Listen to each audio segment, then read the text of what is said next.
double helix model given by the Watson and Crick. So हे झालं structure. आता डीएनएचं replication कसं होतं, म्हणजे एका ओल्डर जो काही डीएनए सेगमेंट आहे, शॉर्ट डीएनए सेगमेंट, ठीक आहे, त्यापासून नवीन सेगमेंट कसं काय तयार होतो, तर त्याच्यासाठी 3 वेगवेगळे हायपोथेसिस मांडलेले होते. 3 वेगवेगळ्या प्रकारने जे काय डीएनएचं रेप्लिकेशन होतं हे असं सांगण्यात आलेलं होतं. पण त्यामधली जी काही सेमी कॉन्झर्वेटिव्ह मेथड आहे ही म्हणजे या पद्धतीने डीएनएचं रेप्लिकेशन होते असं सांगण्यात आलेलं होतं. बाकीचे मेथड आहेत त्यामध्ये कॉन्झर्वेटिव्ह, त्या 2 वेगवेगळे मेथड आहेत.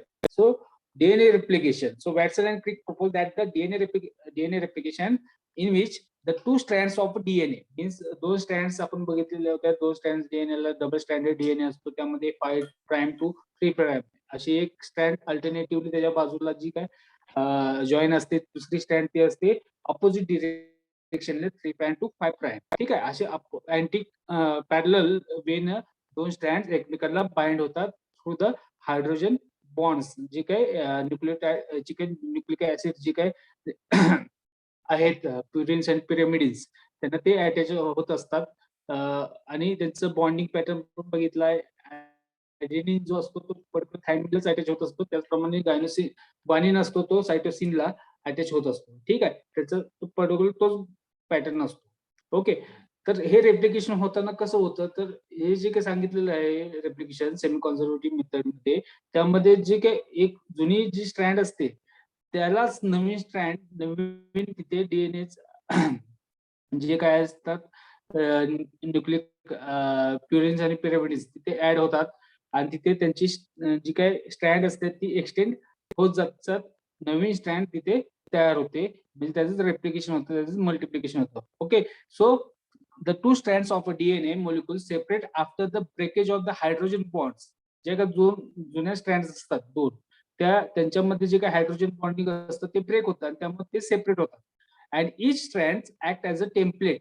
प्रत्येक स्ट्रँड ही नवीन स्ट्रँड तयार करण्यासाठी एक टेम्पलेट स्ट्रँड, त्याला बाजूला जे काय सपोर्टिंग स्ट्रँड आहे as a template strand for the synthesis of new companion strand. So thus the resulting daughter DNA molecules each containing an old strand derived from the parental DNA molecule and another strand newly synthesized. ठीक आहे, जी काय असते एक त्यामधली एक parental strand असते, त्याबरोबर नवीन जी काही सिंथेसिस झालेली स्ट्रँड असते ती स्ट्रँड, आणि त्या थ्रू तिथे नवीन डीएनएचं म्हणजे रेप्लिकेशन होऊन नवीन तिथे डीएनए सेगमेंट तयार होत असतो, त्याच पॅरेंटल टाईप सारखा. ठीक आहे का, तर त्यांचं जे काही सिक्वेन्स आहे त्याच्यावरती पिरॅमिडचा जो काही सिक्वेन्स आहे त्याच पद्धतीने पुढे ते एक्सटेंड होत जातं, त्यामुळे तेच कॅरेक्टर तिथे नवीन जनरेट होत असतं त्या सेम पॅरेंटल टाईप सारखं. So thus the type of distribution of parental strand is called as a semi conservative. And however, in the considerable possible mechanism of DNA replication, there are 3 different hypothetical modes are apparent in addition to this semi-conservative method of replication. ठीक आहे, ही semi conservative method आहे. बाकीचे जे काही hypothetical modes आहेत त्यामध्ये conservative आणि डिस्पर्सिव्ह ह्या 2 अजून मोड्स आहेत जे की डीएनए रेप्लिकेशनचे. First, semi conservative method. Semi conservative method. So in this method, 2 strands of the parental DNA molecule separates and each strand acts as a template for the synthesis of new complementary strand. Thus, resulting daughter DNA molecules each contain one old strand derived from the parental DNA molecule and another new strand or newly synthesized strand which is newly synthesized of new complementary strand. Thus, resulting daughter DNA molecules contain each one strand derived from the parental DNA molecule and another strand which is newly synthesized. म्हणजे यामध्ये कसं तुम्हाला ऍनोट करून दाखवतो ह्याचं structure कसं होतं. यामध्ये 2 स्ट्रँड असतात. ठीक आहे, ही या 2 जुन्या strand double standard DNA 5 prime to 3 prime आणि 3 प्राइम टू 5 प्राइम जेव्हा सेमी कॉन्झर्वेटिव्ह मेथड मध्ये जातं तेव्हा काय होतं, ही जी स्ट्रँड आहे ही हायड्रोजन बॉन्ड्स आहेत त्याचे तुटतात. ठीक आहे, आणि त्या ज्या ठिकाणी हायड्रोजन बॉन्ड तुटलेले आहेत, ठीक आहे, तिथे नवीन जे काय प्युरिन्स आणि पिरॅमिडचं जे सिक्वेन्स आहे, म्हणजे इथे ए असेल, टी, जी, सी, तर जी च्या जागी इथे सी येणार, इथे सी च्या जागी जी येणार, इथं E असेल तर इथं T येणार. असे जे सिक्वेन्स आहेत हे इथे ऍड होतात, नवीन स्ट्रँड ऍड होते. नंतर हे पुन्हा ब्रेक होऊन एकापासून इथे 2 स्ट्रँड्स वेगवेगळ्या इथे तयार झालेले आहेत. ही झाली सेमी कॉन्झर्वेटिव्ह मेथड. ठीक आहे. ह्यांचं काय डायरेक्शन आहे 5 प्राइम टू 3 प्राइम. ही जी नवीन स्ट्रँड तयार होते इथं ह्याचं काय होतं 3 प्राइम ते इथे 5 प्राइम. इथे समजा 3 प्राइम ते 5 प्राइम आहे. ठीक आहे. तर त्याच्या बरोबर नवीन स्ट्रँड आहे ती पर्टिक्युलर 5 प्राइम टू 3 प्राइम ह्या एंड पर्यंत असं अँटी पॅरलल लेवलला हे असतं. ठीक आहे. So this is semi-conservative method. Second one is a conservative method. So in this method of DNA replication, two parental DNA strands separates and each strand acts as a template for synthesizing a complementary strand. Thus, the resulting progeny DNA molecule composed of two newly synthesized strands and parental DNA strands remain intact. So totally conserved after the replication. म्हणजेच काय ह्यामध्ये जो काय original जो काय parental type असतो. ठीक आहे. ओरिजिनल जो काय पॅरेंटल टाइप आहे ठीक आहे ते ऍज इट इज ह्यातून काय सांगितलेलं आहे त्यामध्ये जे काही नवीन स्टँड तयार होतात तर एक पॅरेंटल टाइप जो ऍज इट इज आणि त्याची जी काही नवीन स्टँड आहेत हे सेपरेट असे ही कॉन्झर्वेटिव्ह मेथड आहे. त्यामध्ये पहिल्यांदा कसं सांगितलं सेमी कॉन्झर्वेटिव्ह मध्ये एक जो स्टँड असतो तो पॅरेंटल टाइप असतो, दुसरा असतो तो न्यूली सिंथेसाइज असतो. सेमी कॉन्झर्वेटिव्ह मध्ये काय सांगितलंय तर दोन्ही पण जे काय एका सिंगल पॅरेंट पासून जे नवीन डीएनए रेप्लिकेशन होतंय तर त्यामध्ये डीएनए रेप्लिकेशन मध्ये दोन्ही पण स्ट्रँड्स आहेत, एकाचे ओल्ड राहतात आणि एकाचे दोन्ही पण नवीन राहतात. हे असं कॉन्झर्वेटिव्ह मेथड मध्ये सांगितलं.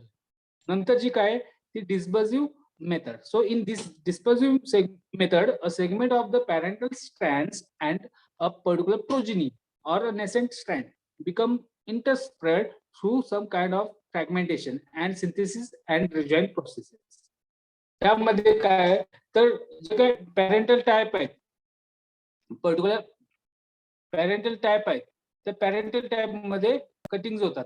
ठीक आहे. आणि त्यामध्ये जे काही पॅरेंटल टाइप बरोबर जे काही कटिंग होऊन नवीन स्ट्रँड जे आहेत ठीक आहे तर नवीन स्ट्रँड्स हे नवीन जे काही प्युरिन्स आणि पिरॅमिड्स आहेत तर त्यांचे फ्रॅगमेंटेशन होऊन नवीन जे काही स्ट्रँड्स आहेत हे तयार होतात. हे डिस्पर्सिव्ह मेथड. डिस्पर्सिव्ह म्हणजे कटिंग किंवा फ्रॅगमेंट करून पडून त्याच्यामध्ये पुन्हा नवीन स्ट्रँड्स हे जॉईन होतात आणि ते प्रत्येक स्ट्रँड एक्सटेंड होत त्यांचं रेप्लिकेशन होतं. तर हे झालं डिस्पर्सिव्ह मेथड. आणि ह्यातली मोस्ट जी acceptable mode of DNA replication आहे ते आहे सेमी कॉन्झर्वेटिव्ह मेथड. एकदम सिंपल आहे. जे डीएनए रेप्लिकेशन होतं मल्टिप्लिकेशन होतं थ्रू द सेमी कॉन्झर्वेटिव्ह मेथडनं होत असतं. सेमी कॉन्झर्वेटिव्ह मेथड एकदम सिंपल आहे.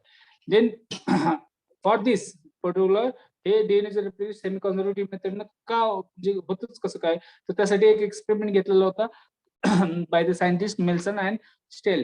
So proof of the semi-conservative method of DNA replication by the Meslers and Stills. So experiment आहे particular Escherichia coli जो की Escherichia coli मध्ये particular this Escherichia coli were grown for many generations in a medium that contains radioisotopically activated EN15 and the heavy isotope as the sole nitrogen source that is added in particular that is En15 H4Cl and their DNA thus labeled with the En95 En15 isotope and was denser than the ordinary DNA. जो काय essential column मध्ये generation मध्ये केलं त्यामध्ये त्यांचं segment आहे ठीक आहे डीएनएचा त्यामध्ये तो N15 ह्या नायट्रोजन बेस आयसोटोपने तो टॅग केलेला जातो. So that this density differences can be distinguished by the cesium chloride density gradient equilibrium sedimentation technique. And then these bacteria were transferred to N14 medium. ठीक आहे. तर N15 ला तो tag केला आणि त्यानंतर तो N14 medium जो आयसोटोपली लेबल आहे त्यामध्ये तो टाकलेला आहे आणि त्यावरती तो ट्रान्सफर केलेला आहे. Then the bacterial cells were sampled at various times to ascertain the density of DNA. And the sample time corresponded with the doubling of the cells. After one generation, the DNA of daughter bacteria had neither original, that is N15 isotope density, nor the pure N14 density. So instead this DNA had an intermediate or particular hybrid density. So ह्यामध्ये काय झालं तर N15 ला तो bacterium tag केलेला, त्याला N14 medium मध्ये grow केलेला होता. पण त्याची जी काही प्रोजनी आहे त्यांची ती इंटरमिडिएट फॉर्म आलेला आहे तिथे प्रोजनीमध्ये. त्यामध्ये दोन्ही आयसोटेप मधलं कोणतंच तिथे आयसोटेप तिथं लेबल झालेला नव्हता. त्याच्या मिडलचा जो काय आयसोटेप आहे तो तिथे म्हणजे इंटरमिडिएट फॉर्म तिथे आलेला होता. मग असं काय झालं कारण की तिथे जे काही पॅरेंटल टॅप आहे ऍज इट इज तो पुढे नेक्स्ट जनरेशन मध्ये त्याचे डीएनए रेप्लिकेशन त्याचे दोन्ही स्ट्रँड तिथे रेप्लिकेट झाले नाहीत. तर काय झालं त्यात एकाचं पॅरेंटल टाईप आणि दुसऱ्याचं जे काही न्यूली सिंथेसाइज स्ट्रँड आहे तर त्याला तो आयसोटेप अटॅच नव्हता. ठीक आहे. तर त्यामुळे तिथे तो फरक पडलेला होता. So this DNA has intermediate or hybrid density. Instead, this DNA has an intermediate or particular hybrid density. So precisely between N15 isotopically and N14 densities. So intermediate form मध्ये तिथे ही जी काय डेन्सिटी आहे तिथे प्रोजनीमध्ये मिळालेली आहे. So the absence of N15 DNA indicated that the parental DNA was not synthesized entirely. So which is a freshly synthesized and of two strands of daughter DNA molecules. One strand was derived from the parent N15 DNA and particularly the other strand was newly synthesized from the N14 tagged isotope source. So hence the daughter that is containing both the isotopically nitrogen labeled DNA N15 and N14 which is an intermediate or hybrid density. Meslens and Stiles concluded that during the DNA replication, each daughter molecule receives one strand from the parent molecule, and this strand is conserved through much duplication, and their result agreed perfectly with the Watson-Crick hypothesis of DNA replication. So by this method, particular DNA is replicated with the semi-conservative method, means particular with the older strand of a DNA, there is a newly synthesized strand of a daughter DNA. So daughter DNA contains a particular older parental strand with the newly synthesized strand. So by this way, semi-conservative method of DNA replication is most acceptable mode of the DNA replication. Okay. Then mechanism of DNA replication. DNA कसं काय replication होतं, डीएनएचं replication कसं होतं, त्याचं mechanism काय. So first relaxation of packed DNA म्हणजे काय, जो स्टॅटिक फेज मध्ये ठीक आहे म्हणजे ट्विस्टेड जो काय डीएनए असतो तो लिनियर फॉर्म मध्ये जातो. ठीक आहे. So this is the first mechanism step, relaxation of packed DNA. जो काय डीएनए असतो डबल स्टँड मध्ये, ठीक आहे. आता डबल हेलिकल स्ट्रक्चर म्हणजे अनवाइंड जो काय असतो वाइंड झालेला असतो, म्हणजे पूर्णपणे असा झालेला असतो. ठीक आहे. तो पूर्णपणे डीएनए हा रिलॅक्स होतो, तो टोटली म्हणजे त्याचं जो काही सॅच्युरेशन झालेलं असतं पूर्णपणे ते अनसॅच्युरेटेड होतो, म्हणजे जे हायड्रोजन बॉन्डिंग आहे ठीक आहे ते हायड्रोजन बॉन्डिंग त्याचं लूज व्हायला लागत असतं. So the relaxation of packed DNA first mechanism of DNA replication. In this, the highly packed super twisted DNA molecule are relaxed by the enzymes DNA gyrase. ठीक आहे. डीएनए गायरेज हा काय करतो enzyme, particular जे काय relaxation आहे particular त्या डीएनएचं ते करत असतो. Then second one is unwinding of DNA strands. So in this an enzyme that is rep protein that is helicase. ठीक आहे. कुठले एन्झाइम आहे, helicase, which unwinds DNA helix. जो बाइंड झालेला असतो पूर्णपणे गुंतलेला असतो तो पूर्णपणे अनवाइंड होतो बाय दिस हेलिकेज एन्झाइम. जे काही हेलिकेज एन्झाइम आहे त्यामुळे ते होत होतं. हे हेलिकेज जे इम्पॉर्टंट आहे लक्षात ठेवा. जे डीएनए अनवाइंडिंग साठी कुठलं एन्झाइम असतं, प्रोटीन असतं, तर हेलिकेज जे काय एन्झाइम प्रोटीन असतं रेप्लिकेशन प्रोटीन हेलिकेज ते रिस्पॉन्सिबल असतं.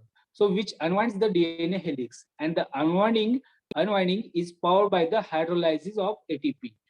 So about 2 ATPs are consumed for each base pair separation. इथं एनर्जी लागत असते. ठीक आहे. ATP means energy which is required for the unwinding और separation of the each base pair. ठीक आहे.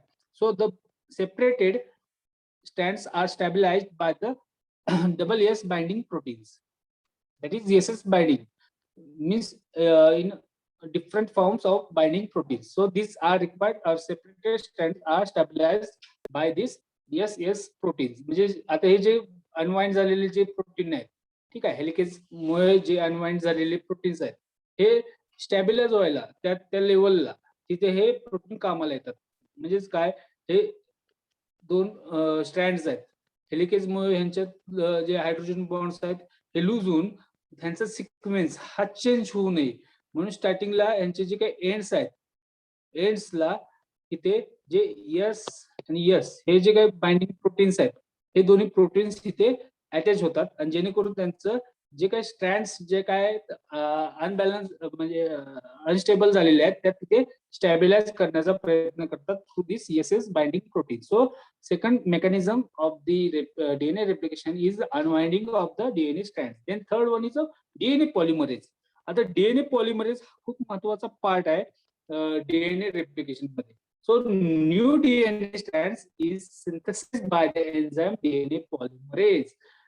झेरॉक्सिंगचं काम, डीएनएच्या झेरॉक्सिंगचं काम हे जे काही एन्झाईम आहे डीएनए पॉलिमरेज हे करत असतं. डीएनए पॉलिमरेज काय म्हणजे आपण जशी शाई टाकतो आणि शाई पुन्हा प्रिंट होते आणि त्यामधून आपल्याला सगळे अक्षर दिसतात, त्याच पद्धतीने डीएनए मध्ये जे डीएनए पॉलिमरेज टाकल्यानंतर जे त्यांच्यामध्ये जे काही पिरॅमिडचे जे सेट असतात ते एकमेकांना लिंक व्हायला सुरुवात होतात through this DNA polymerase. So the new DNA strand is synthesized, जे तयार होते नवीन डीएनए स्ट्रँड जी तयार होते through this enzyme DNA polymerase with the old DNA strand acting as a template. जी काही ओल्ड आहे ते ऍज अ बेस मटेरियल जी नवीन स्ट्रँड तयार करण्यासाठी. So there are 3 kinds of DNA polymerase first, second and third. And DNA polymerase first was discovered by the Comberg, hence called as a Comberg enzyme. जे DNA polymerase first जे काय शोधून काढले Comberg scientist ने.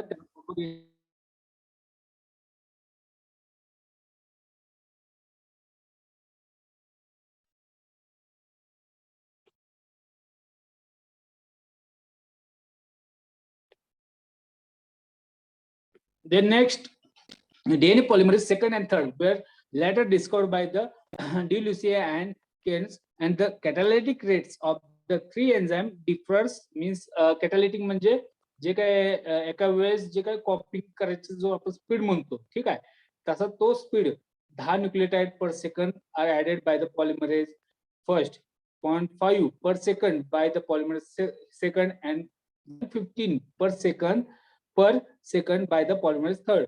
ठीक आहे, 10 जे आहेत ते polymerase first, 0.5 per second by polymerase second, and 150 per second by polymerase third.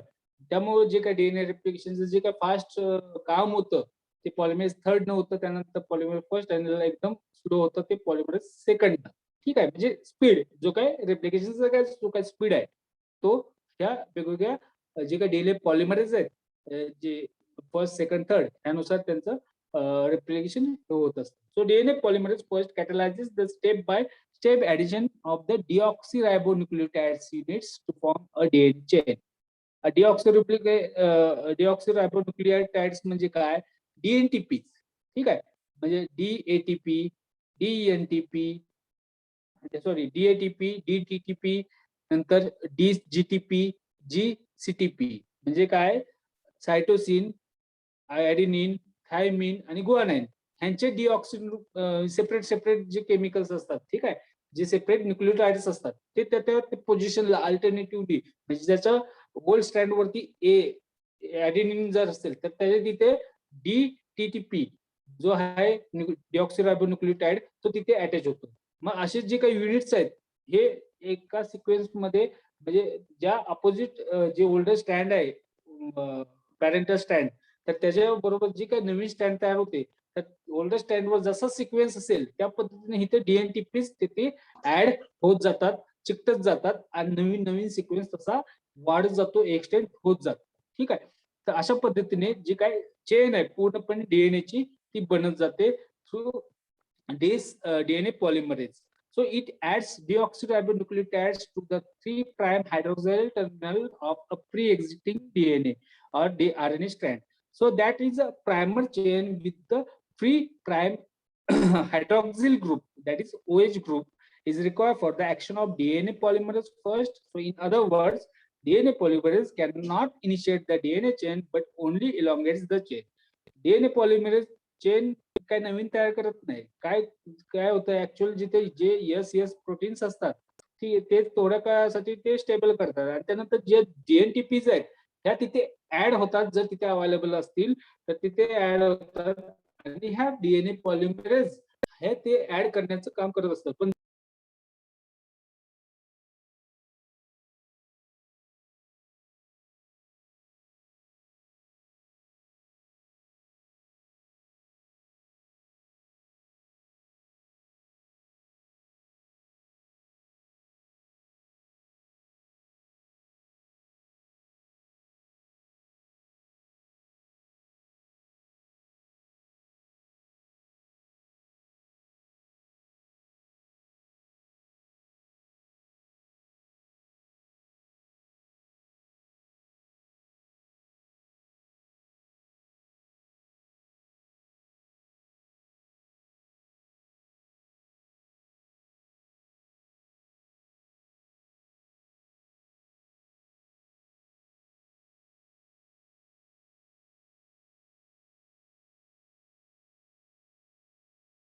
जर इथे अशा पद्धतीने जो काय ओएच ग्रुप असेल किंवा बाकीचे जे काय ओएच ग्रुप आणि जे काही न्यूक्लियोटाइड्स असतील तर त्याच्या प्रेझेन्स मध्ये जे काही डीएनए पॉलिमरेज आहे त्याचं ते काम चालू होतं. Then DNA synthesis is primed by the RNA. So DNA polymerase requires a primer with a free 3' OH group. 3' ला जो काय OH ग्रुप आहे, the DNA synthesis हे particular or this DNA polymerase requires a primer with a free जो free strands असतो तिथे hydroxyl group जो असेल तो इनिशिएट करण्याचं काम तिथे करतो DNA सिंथेसिसचं. So hence the DNA polymerase cannot initiate the DNA synthesis since the RNA polymerase can start the change de novo and RNA primes the synthesis of DNA. So जे काही single strands मध्ये जे काही RNA mRNA पासून DNA हा तयार होत असतो लक्षात ठेवा. सो पर्टिक्युलर डीएनए जो पॉलिमरेज आहे हा डीएनए सिंथेसिस जेव्हा करतो आरएनए पॉलिमरेज जी चेन स्टार्ट करतात त्यानुसार जे थ्री प्राइम हायड्रोक्सिल ग्रुपची जी काय पॉइंट आहे तिथून डीएनए सिंथेसिसचं इनिशिएशन चालू होतं. So DNA synthesis is primed by the RNA in short. Then the elongation of new DNA strand. So जे काही नवीन स्ट्रँड तयार होतं ते इलॉंगेट कसं होतं तर अगोदर सांगितलेलं आहे. आता लक्षात घ्या, when the DNA polymerase third begins to add deoxyribonucleotides to the 3' hydroxyl end of the RNA primer, then the chain जे 3' hydroxyl जे की अनसॅच्युरेट असतं एंड त्या ठिकाणी जे काही डिऑक्सिरायबोन्यूक्लियोटाइड्स हे आरएनए हे ऍड व्हायला सुरुवात होतात जे काय डीएनए पॉलिमरेजच्या ऍक्शनमुळे. ठीक आहे. So the chain elongation reaction occurs by means of nucleophilic attack of the 3' end of hydroxyl terminus of the primer on the innermost phosphorus atom of the incoming deoxyribonucleoside triphosphate, or a phosphor diester bridge is formed and a pyrophosphate is released. So this pyrophosphate is responsible for particular unsaturated to the saturated form of a DNA. ठीक आहे. काय होतं in short लक्षात घ्या, एकदम किचकट असं जाणवेल पण एकदम सिंपल आहे. जेव्हा डीएनए पॉलिमरेज हा बाइंडिंगचं काम करतो कधी जेव्हा की तिथे न्यूक्लियोटाइड प्रेझेंट आहे आणि बाकीचे जे काय आरएनए प्रायमर आहेत ठीक आहे त्यावेळी ते ऍक्शन करतोय. पण ते कोणत्या साईडला ऍक्शन करतोय 3' एंड असतो जो की अनसॅच्युरेटेड असतो आणि हायड्रोक्सिल टर्मिनल असतो. अशा ठिकाणी तिथून चेन वाढवण्याचं काम हे जेव्हा डिऑक्सिरायबोन्यूक्लियोटाइड्स असतात जेवढे तिथे एक अटॅच होत तिथं चेन वाढत जाते. ठीक आहे. तर एकदम सिंपल प्रोसेस आहे. So the elongation of the DNA chain proceeds in the 5' to 3 direction 3' direction. ठीक आहे. तीनच्या एंड पासून असते पण ऍक्च्युअल जी काही ओल्डर स्ट्रँड असते ती 5' टू 3'. तर त्या डायरेक्शन जी काही डीएनए चेन आहे ती वाढत असते. म्हणजेच काय आता इथे अॅनेट करून दाखवतो तुम्हाला.